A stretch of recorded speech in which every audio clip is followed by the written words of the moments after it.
Mais tout de suite, nous sommes avec Hervé Gattegno. Bonjour Hervé. Bonjour. Alors, vous, c'est un commentaire politique que vous apportez. Votre parti pris est simple. Ce qui se passe à Toulouse, c'est un succès policier et c'est un malaise politique.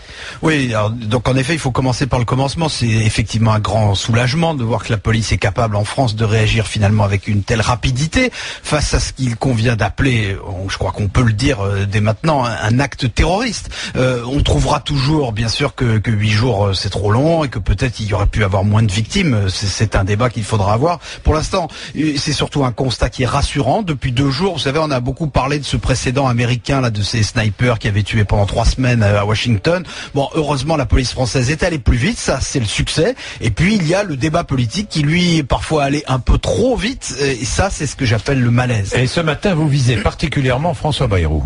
Oui, alors il faut le dire, François Bayrou n'est pas le seul à avoir dit publiquement que ces crimes pouvaient être la conséquence de la montée des tensions dans la société française. Jean-Luc Mélenchon l'a fait un peu aussi. Mais François Bayrou, il est le seul à être allé si loin dans la dénonciation de ceux qui stigmatisent, qui montent les uns contre les autres dans le pays et qui, d'une certaine façon, auraient pu causer ce qui s'est passé à Toulouse et à Montauban. Bon, tout le monde sait qu'il visait Nicolas Sarkozy et, dans une moindre mesure, Marine Le Pen. Bon, sur la forme, c'est un procédé qui relève de l'insinuation assez malveillante.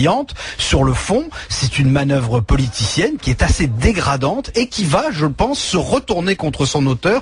François Bayrou se pose depuis le début de cette campagne électorale en donneur de leçons et en défenseur des principes et en plus en homme qui sait garder son sang-froid. Il s'est conduit en politicien cynique et trop pressé. Il aura du mal à s'en remettre et d'une certaine façon, ce sera justice. François Bayrou qui sera notre invité demain sur BFM TV et RMC entre 8h35 et 9h.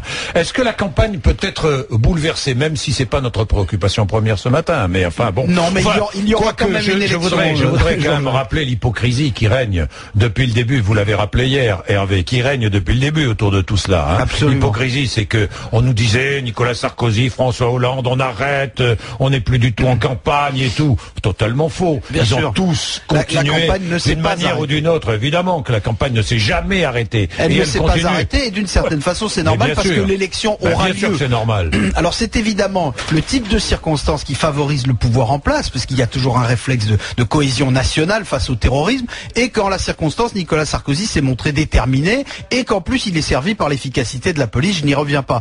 François Hollande non plus n'a pas commis d'erreur dans cette affaire, mais il se trouve qu'il avait déjà perdu une partie de sa dynamique politique avant la tuerie de Toulouse. Il va avoir un peu de mal à repasser à l'attaque politiquement avant l'élection. Quant à Marine Le Pen, elle doit être soulagée que le tueur apparemment ne soit pas lié à l'extrême droite. Je ne suis pas sûr qu'après un tel choc, elle ose essayer de récupérer les circonstances en sa faveur. Elle va essayer de retourner cette situation en faveur du Front National. Elle l'a fait un peu ce matin en parlant de la guerre d'Afghanistan qui s'importerait et qui se prolongerait en France. Après ce qui vient de se passer, je ne crois pas qu'elle va arriver à ses fins dans cette affaire.